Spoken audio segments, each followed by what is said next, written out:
it's true. By the way, before I give the answer about cheese, I have to say, you know how they say if you have a cell phone, turn it on. Make sure you tweet the heck out of what we're doing today, because people need this message, okay? You with me? All right, so what the heck is it about cheese? It's true. Is this not true? People are thinking, I'd like to go vegan. But the one thing that's really sticking in my mind is, I just love cheese too much. Do you know people like that? Cheeseaholics? I have wondered what that's about. We see people in our research studies, they come in, they've got diabetes, they're way overweight, they're on medicines for their cholesterol, but the one thing that kind of gets in their mind is this cheese thing. And lures them back. So we've done some work in this, and what we found is not only is cheese very, very salty and kind of fatty, and that's the kind of stuff that lures us in, but the dairy protein, casein, you know casein, C-A-S-E-I-N, casein, in your digestive tract, breaks apart to release what are called casomorphins. These are opiates that go into your bloodstream, up to the brain, and they attach to the very same receptors in the brain that heroin would attach to. Now, they're not as strong as heroin, but they are opiates nonetheless, and it's just strong enough to get you hooked. Now, that would not matter, except for the fact that cheese is 70% fat, mostly saturated fat, very high in cholesterol, loaded with sodium. If it were any worse, it would be Vaseline. And I'm going to suggest that it's one of the biggest reasons why kids are heavy. Everyone's blaming the Coca-Cola or the Pepsi, but cheese has way more calories and way more fat than all that stuff. And it's the big thing. So when you break through the cheese habit, it's good. Wow, we've been talking about how to make this a more compassionate world. We did this earlier, but let's just do it again so that we figure out who we're talking to. How many people in this tent are vegan? Check this out! We're hitting the vegan world! Now, we just got to get 320 million other people to join this tent, right? And we're going to do it. We're going to need a bigger tent, Jane. That's true. I think we already need a bigger tent. We do. 300 million. First of all, I got to give you a shout out, Nathan Runkle, for pulling this together. Whoa! I had so many stress nightmares that no one was going to show up. I literally had this stress nightmare that there were 10 people at this panel, and I was so embarrassed that Kat and Ingrid and Jean came and there was no one here. So this is great. Thank you all for coming. Thank you.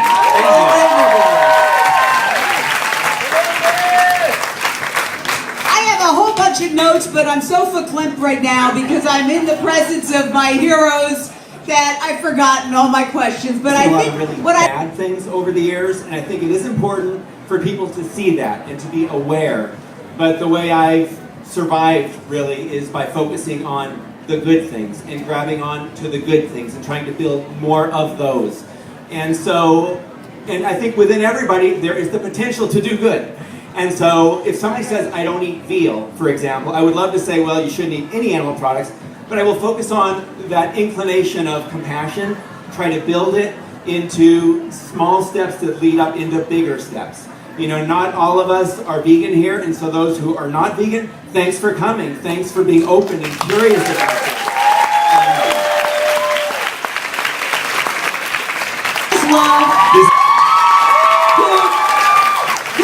Sometimes, you know, I say, Ingrid's here, Ingrid's powering through, I can do it too. Ingrid, how do you remain Ingrid?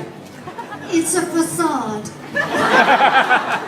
No, it's easy as pie, because I started decades ago. Doesn't that seem frightening to say? When so few people were vegetarian, no one even knew what vegan was. They thought it was someone who owned a house in Las Vegas. And if you said you were vegetarian, people started to say, ooh, well, that's dangerous. So I can look back and see so much progress only because people cared and people pushed and people asked for what they wanted and people kept funding products that were vegan clothes that were vegan, going against animal experiments, refusing to dissect. All those things used to be ordinary, and now they're not ordinary anymore.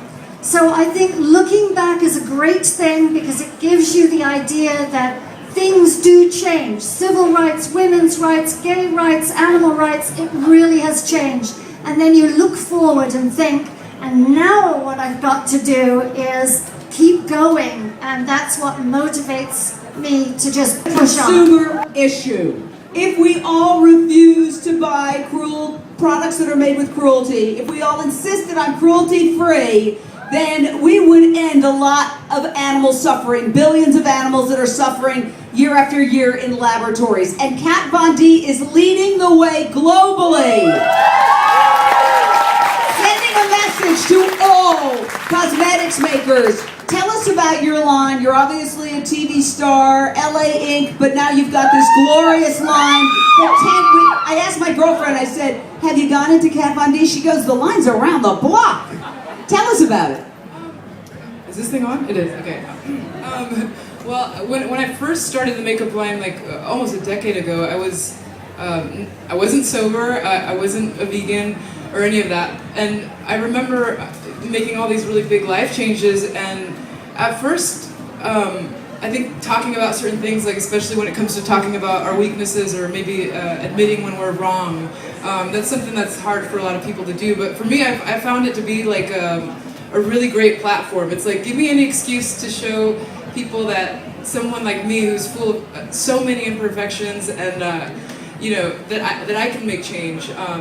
First with myself, and then however else I could do it, whether it's influencing through social media or sending out a message through one's little tiny lipstick. And so it's been really amazing to like learn the process of how to reformulate a makeup line to be vegan. And I mean, I wish I could say that it was vegan from the beginning, but at the same time, I kind of like the fact that we are a really huge global brand now, and like leading by example. Being able to say, hey, look, I took this makeup line, and because we have this most amazing technology now that we can create formulas that don't require any cruelty in any way, not just with testing on animals, but just with actual animal ingredients. If I can do it, you can do it too.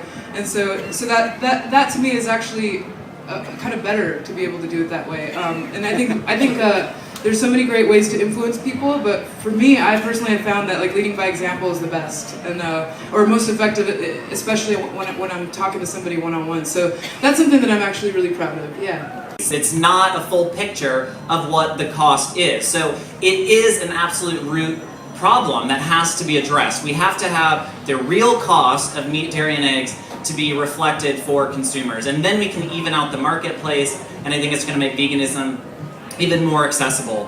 So, how are we going to work together on this? I think we're going to have a little meeting afterwards, Jane. We're going to go to Little Pine and talk about this, and we're going to report back next year on our big plan. How's that sound? Ingrid.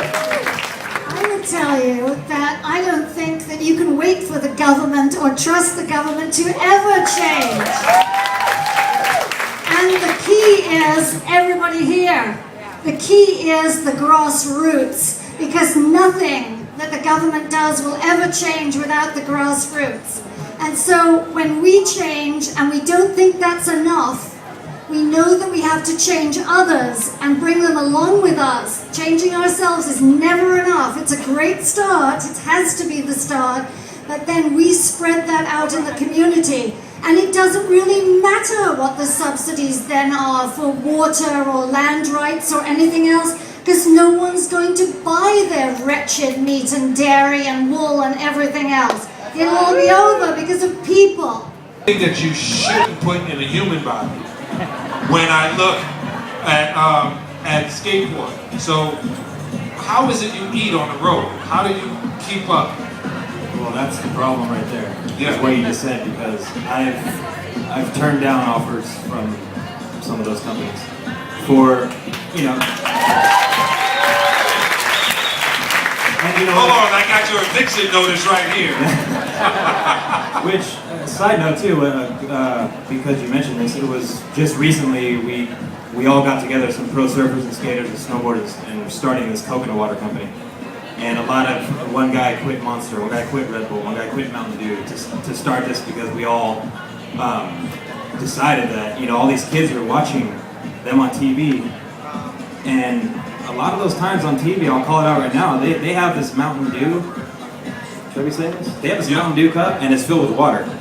So that should be illegal to me. They're on TV drinking this Mountain Dew cup and it's filled with water. And for me, that's the biggest form of manipulation. So anyways, yes, to get back to your question about what I eat.